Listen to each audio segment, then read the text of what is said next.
ভাই নয়ন,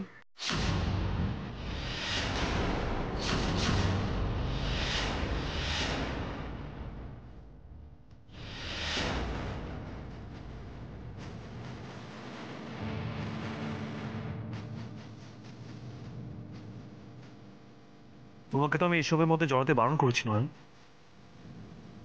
ওরা তো সেই তোমাকে অপমান করবে। দেখো নয়ন, তোমার কিন্তু শরীরটা ভালো না। আমি তোমাকে এত স্ট্রেস নিতে দিতে পারবো না। আর তোমাকে ওরা অপমান করবে আমি সেটা দাঁড়িয়ে দাঁড়িয়ে দেখবো, সেটা কিন্তু কখনো হতে পারে না। তোমার মা একদম ঠিক কথাই বলেছিলেন, তোমাকে এসবের মধ্যে আমার নিয়ে যাওয়া উচিত হয়নি। এমন করো নেব, আমাকে আটকিও নে।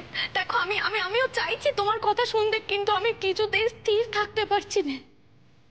বারে বারে বারে বারে ওই মানুষটার কথা আমার মনে পড়ছে। আমাকে আমাকে একটিবার সুযোগ দাও, একটিবার সুযোগ দাও। দেখো দেখো আমার উপর রাগ করো না। মা বিশালা কি চেয়েছেন বলেই না আমরা ওনাদের বাড়িতে গেছি, বলো তো।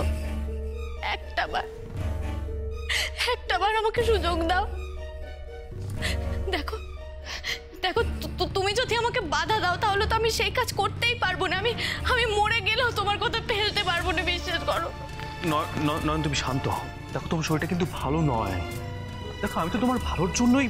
আমি জানি, আমি জানি, কিন্তু ওই মানুষটা ভালো নেই, বিশ্বাস করো। আর আর ওই মানুষটার কষ্ট দূর না করতে পারলে যে আমিও ভালো থাকতে পারছি না। আমাকে সবটা জানতে হবে, সবটা।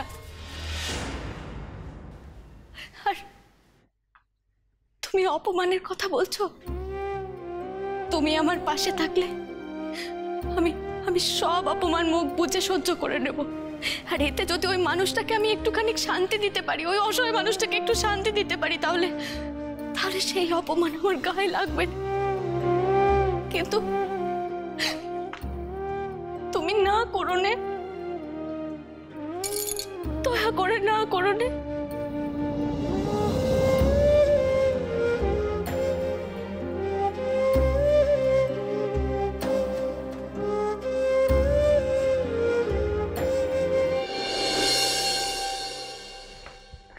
কি হয়েছে বড় বৌদি, হঠাৎ তলব? All good?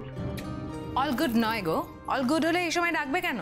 আচ্ছা শোনো, বলছি যে এখন তোমাকে দিদিভাই এক্স্যাক্টলি যেগুলো বলবে সেগুলো সব কিন্তু তোমায় শুনতে হবে। ও বড় বৌদি, ও এইভাবে বলছে কেন? আমি কোন দিন তোমার কথা শুনিনি বলো? দেখ, আমি জানি যে তুই আমার সব কথা শুনিস, কিন্তু সে কথায় যদি তোর দাদার আপত্তি থাকে তাহলে শুনবি তো? মানে ধর, তোকে যদি বলি দাদার অমতে কিছু করতে হবে, করবি তো? তুমি হঠাৎ এসব কথা বলছো কেন? মানে আমাকে একটু বুঝিয়ে বলবে প্লিজ? দেখ দেখ আমি জানি যে তোরা সবাই না হাল ছেড়ে দিয়েছিস, আর 3-3টে বছরও কেটে গিয়েছে, কিন্তু জানিস আমি না হাল ছাড়িনি। আমি আমি রোজ ভাবছি যে মায়ের একটা খবর আসবে, একটা খবর অন্তত আসবে। আর ভগবান না ওই মেয়েটাকে পাঠিয়ে দিয়েছে। আর আরেকটা জিনিস, সেটা হচ্ছে যে তোর দাদা যাই বলুক, আমি কিন্তু জানি যে তুই ওই মেয়েটাকে বিশ্বাস করেছিস, করিসনি? হ্যাঁ, খানিকটা বিশ্বাস করেছি বটে। ব্যাস, এটাই আমার জানার দরকার ছিল। এবার যা খুশি তাই হয়ে যাক, আমি কিচ্ছু পরোয়া করি না, গৃহযুদ্ধ হয়ে যাক। আমি না যোগাযোগ করবো মেয়েটার সাথে, আমরা যাবো মেয়েটার কাছে। পারলে না একমাত্র ওই মেয়েটাই না মায়ের সন্ধান দিতে পারবে। আর আর তুই তুই আমাদেরকে নিয়ে যাবি, যাবি না? কিন্তু দাদা। দেখেছো দিদিভাই, দেখেছো? এই জন্য না ছেলেদের কখনো বিশ্বাস করতে নেই। ঠিক সময় তুমি পাল্টিটা খেলে তো। ঠিক আছে, তুমি চুপ করে রাখো পর্দার ভয়ে। আর আমরা তো পরের বাড়ির মেয়ে, বলো আমাদের কথা তুমি শুনবেই বা কেন? এখন এসব কথা টানছো কেন তুমি? টানবো না কেন? যে শুনলে যে পর্দা এটার এগেইনস্টে, অন্য তুমি ভয় পেয়ে গেলে। কি অদ্ভুত ব্যাপার, ভয় পেতে যাবো কেন? কিন্তু একটা তো। তোরা দুজনেই চুপ কর তো। শোন ভাই শোন, তোকে না এটা করতে হবে। আমার জন্য না হোক, অন্তত মায়ের কথা ভেবে তোকে কিন্তু এটা করতে হবে। তুই তুই ওই পুলিশ ভদ্রলোককে ফোন কর, মেয়েটার নাম্বারটা না জোগাড় কর। হ্যাঁ, সে না হয় আমি জোগাড় করে দিচ্ছি, কিন্তু দাদাকে একবার বুঝিয়ে বললে হতো না? হয়তো হতো, হয়তো হতো জানিস, কিন্তু আমাদের হাতে না আর সময় নেই। 3টে বছর, মানে 3টে বছর কেটে গেছে।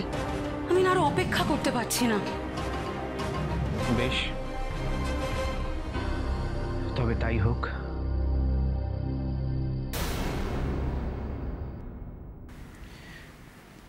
নয়ন,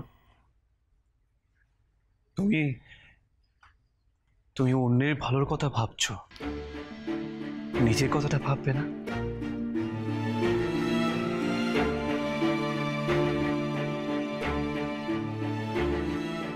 দাদা ভাই,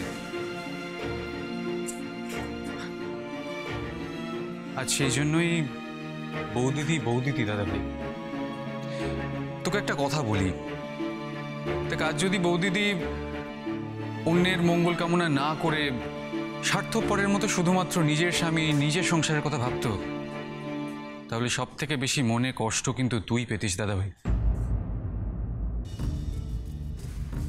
আর তুই মুখে না বললেও আমি জানি বৌদিদির এই কোয়ালিটির জন্যই কিন্তু তুই বৌদিদিকে এতটা রেসপেক্ট করিস।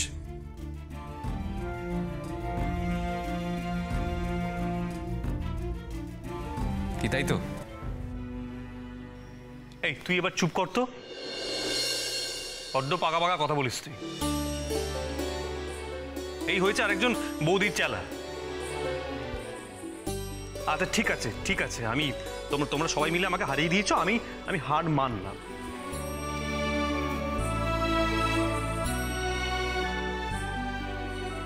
নয়ন, আমি সবসময় তোমার সাথে আছি।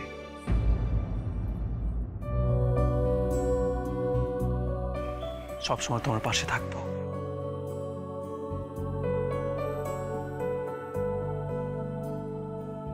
ব্যাস বৌদিদি, তোমার আর কোনো চিন্তা রইল না। তোমার সাপোর্ট সিস্টেম, মানে তোমার সহায়তা যে করবে সে রেডি। হয়েছে হয়েছে, এবার এসো, খাবে, এসো এসো।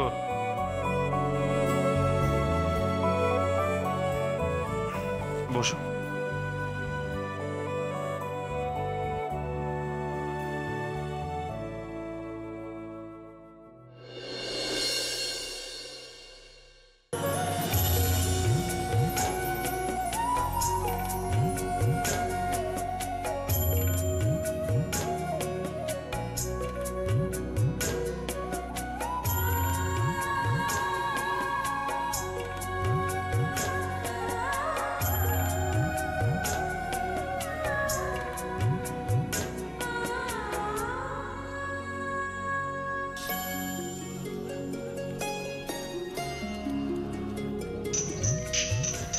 এখন আবার কে ফোন করলো?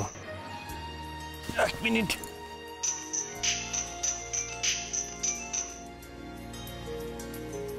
কি আনন্দ নাম্বার থেকে কে ফোন করেছে আবার? হ্যালো হ্যালো, দৃপ্ত বাসু বলছেন তো? হ্যাঁ বলছি। নমস্কার, আমি না অনিরুদ্ধ লাহিড়ীর স্ত্রী নীলিমা লাহিড়ী বলছিলাম। আমি কি আপনার স্ত্রী ত্রিনয়নী বসুর সঙ্গে একটু কথা বলতে পারি? হ্যাঁ, 1 মিনিট। তোমার ফোন। আমার অনিরুদ্ধ লাহিড়ী ওনার স্ত্রী, মানে ওই ভদ্রমহিলা ফোন করেছে, তোমার সাথে কথা বলতে চায়। হ্যালো, সকালের ঘটনাটার জন্য না আমাদেরকে একটু ক্ষমা করে দিও ভাই, প্লিজ কিছু মনে করো না। আমি তরুণবাবুর কাছ থেকে না তোমার নাম্বারটা পেয়েছি, আর উনিও বললেন যে তুমি আমাদের সঙ্গে কথা বলতে চাইছিলে। কেন কথা বলতে চাইছিলে ভাই? হ্যাঁ হ্যাঁ, আমি তো পুলিশ বাবুকে বললাম। আমার নাম মন বলছিল যে আপনি মনে হয় আমাকে বিশ্বাস করেছেন। বিশ্বাস তো করেইছি, নইলে তোমার নাম্বার জোগাড় করে কেন আবার ফোন করি বলো তো? আমার একটা অদ্ভুত বিশ্বাস হচ্ছে জানো, যে তুমিই পারবে আমার শাশুড়ি মার সন্ধান এনে দিতে। হ্যাঁ, আমিও সেটাই চাই, কিন্তু আমার একটা ছোট প্রশ্ন ছিল। হ্যাঁ বলো না। বলছি, ওই মাসিমার ছবির ওই হীরের হারটা ওরকম চকচক করে কেন? মানে ওই বাদ বাকি ছবির থেকে যেন ওটা একটু বেশিই চকচক করে, অত উজ্জ্বল কেন ওটা? হীরের হার তুমি কোথায় দেখলে?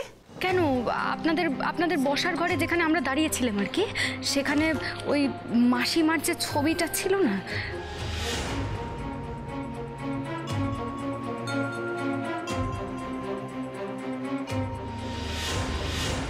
সেই সেই ছবিতে যে ওই হীরের হারটা ছিল, লকেটটা যেটা কোলের কাছে ছিল, ওইটা একটু বেশি জল জল করছিল না?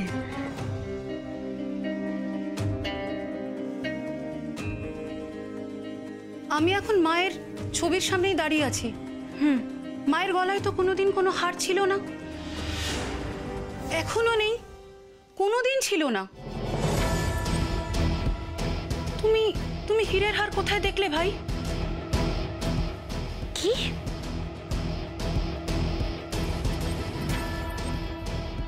কি বললেন আপনি? ছবিতে হীরের হার নেই? না,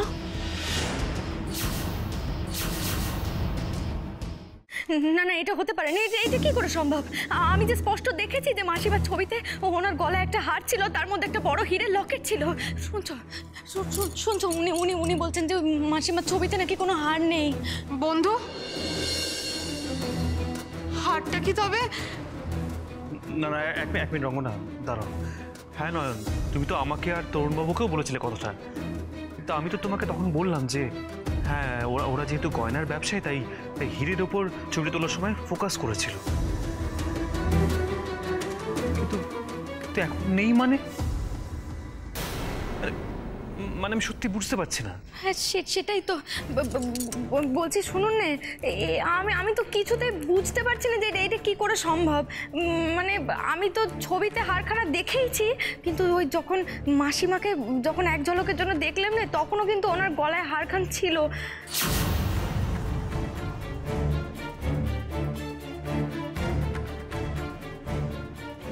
দিদি ভাই, কি হয়েছে গো? কোন হারের কথা বলছো? আমি না তোমার সাথে একটু দেখা করতে চাই ভাই, মানে আমি একটু আসতে চাই তোমার কাছে। আমার কাছে আসতে চান? আমার সাথে দেখা করতে চান? প্লিজ একটু দেখা করো। আসলে তোমার সঙ্গে কথা বলার পর থেকে না প্রচন্ড উতলা হয়ে আছি। আমিও চাইছি আপনার সাথে দেখা করতে। ঠিক আছে, আপনি আপনি একটু একটু ধরুন। হ্যাঁ শুনছো, বলছি যে ওই অনিরুদ্ধ বাবুর স্ত্রী আমার সাথে একটু দেখা করতে চাইছেন, আমাদের বাড়িতে আসতে চাইছেন। আমি কি ওনাকে আসতে বলবো? আচ্ছা নয়ন, এটা তো তোমারও বাড়ি, তোমারও সংসার। এখন তুমি যদি কাউকে আনতে চাও, তাতে আমি কি ভাবো বলো? তুমি কথা বলো। হ্যাঁ হ্যাঁ, আপনি শুনতে পাচ্ছেন? বলছি আপনি চলে আসুন। ঠিক আছে, আমাদের বাড়িতে আপনি চলে আসুন। চিনতে পারবেন তো, মানে এই বাড়ির ঠিকানা লাগবে না ভাই, কৃপা ভিলা কেনা চেনে। আমরা আসছি। অনেক অনেক ধন্যবাদ ভাই। ঠিক আছে।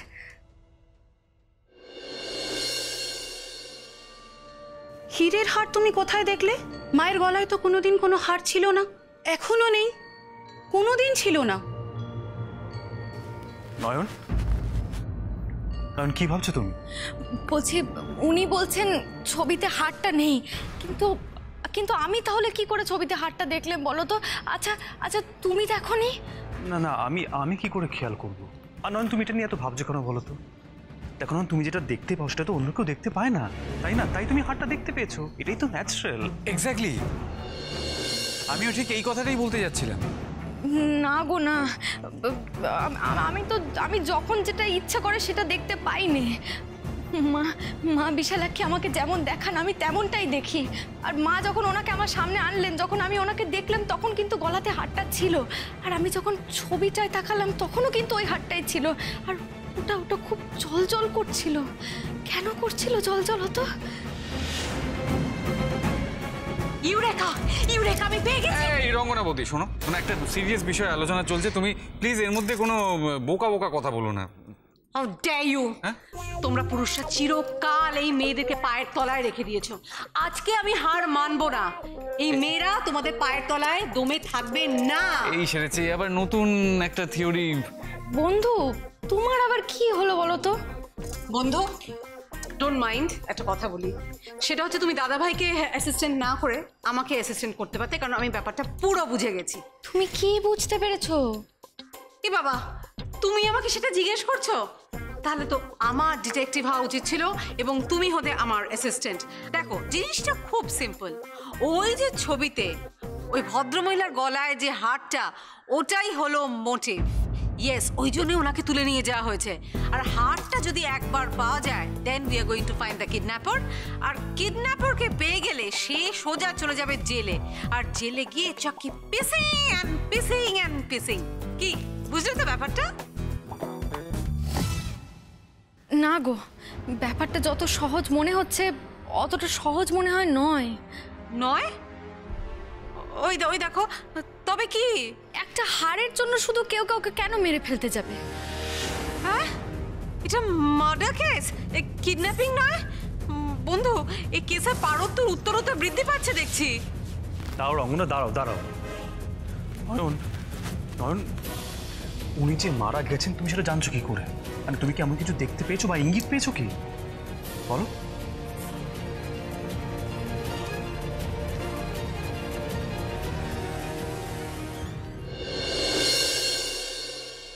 শোন, আমরা না আজকেই যাব, যত তাড়াতাড়ি সম্ভব যাব।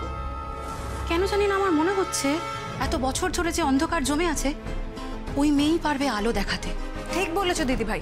না হলে তুমি বলো, ছবিতে হার তো আমরা কেউ দেখতে পাচ্ছি না, ও কি করে দেখতে পেলো? সেটাই তো জানতে হবে রে। আচ্ছা শোন, তুই এখনই কাউকে কিছু বলিস না। আর অনিল, তুই না আমাদেরকে আজকেই নিয়ে যাবে, কেমন? আমরা আজকে বিকেলেই যাব। বিকেল? ও দিদি ভাই, বিকেলে কি করে যাব? তার একটু আগে বা রাতের দিকে যাই। কেন? বিকেলে তোর কিসের আপত্তি? তুই কি ঘুড়ি ওড়াবি? না, ঘুড়ি ওড়াবো কেন? আমাদের একটা প্ল্যান ছিল না বিকেলে? প্ল্যান? কিসের প্ল্যান? কই, আমায় তো কিছু জানাওনি। কি অদ্ভুত, সমস্ত প্ল্যানের কথা তোমাকে বলতে হবে নাকি? এটা আমার আর দিদি ভাইয়ের মধ্যেকার প্ল্যান।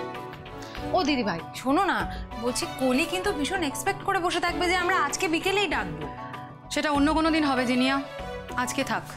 দিদি ভাই তুমি বোঝার চেষ্টা করো, কলির মন খারাপ করবে। করুক, তুই আর ধুনো দিস না তো। তাছাড়া তুই ওকে বলে দিস ওর বয়ফ্রেন্ডকে যে অ্যাকসেপ্ট করা হয়েছে সেটাই আপাতত অনেক। আমার যখন সময় হবে আমি ঠিক ডেকে নেব। আর যদি কানের কাছে এত বেশি ঘ্যানর ঘ্যানর করা হয় তাহলে তো আরোই ডাকবো না। তাতে যদি ও মনে করে ও পালিয়ে গিয়ে বিয়ে করবে, করবে। দেখেছো তো দিদি ভাই, সেই তুমি আমার উপরেই রেগে গেলে। তো রাখবো না, একটা সিরিয়াস বিষয় নিয়ে কথা হচ্ছে, তার মধ্যে তুই। আচ্ছা শোন, তুই এসব বিষয় না এখন মাথা থেকে ঝেড়ে ফেলে দে। আগে আমাদের ত্রিনয়নীর সঙ্গে দেখা করা দরকার, ওর সঙ্গে কথা বলা দরকার, তারপর বাকি সব বিষয়। এতদিন পর মাকে খুঁজে পাওয়ার একটা সম্ভাবনা তৈরি হয়েছে, সেটা না কোনোভাবে নষ্ট হতে দেওয়া ঠিক না। আচ্ছা শোন, কেউ যেন জানতে না পারে, ভুলেও যেন আমরা কাউকে কিচ্ছু না বলি।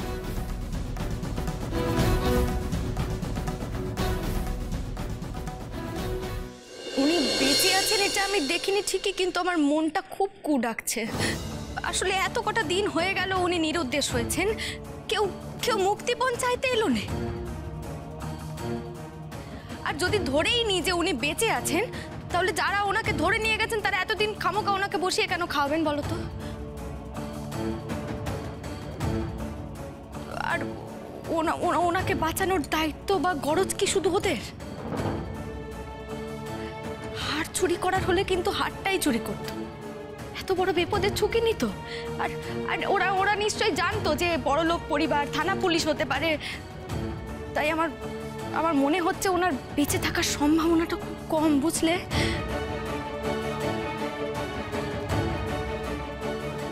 শুধু হার চুরি করাই ওনাদের উদ্দেশ্য ছিল না, আমার মনে হচ্ছে এর ভেতরে কোনো একটা বড় রহস্য লুকিয়ে আছে।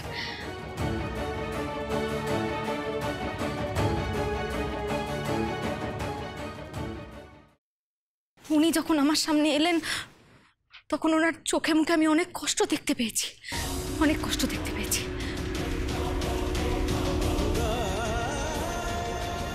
কিন্তু উনি আমাকে হাত তুলে কি বোঝানোর চেষ্টা করছিলেন?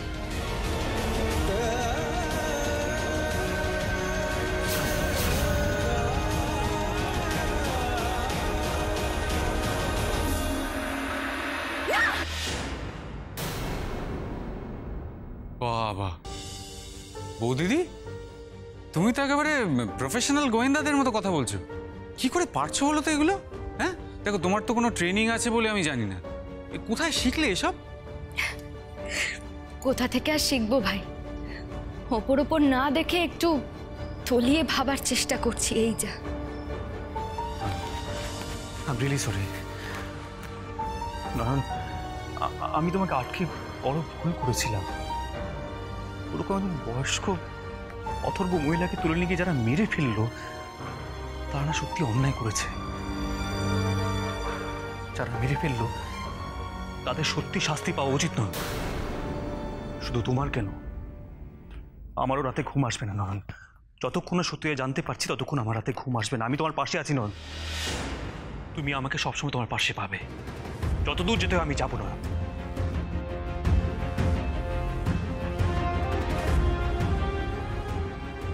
নয়ন, নয়ন, ওই অসহায় বৃদ্ধ মহিলাকে সুবিচার দিতে পারবে তো তুমি? পারবে তো নয়? পারবে তো?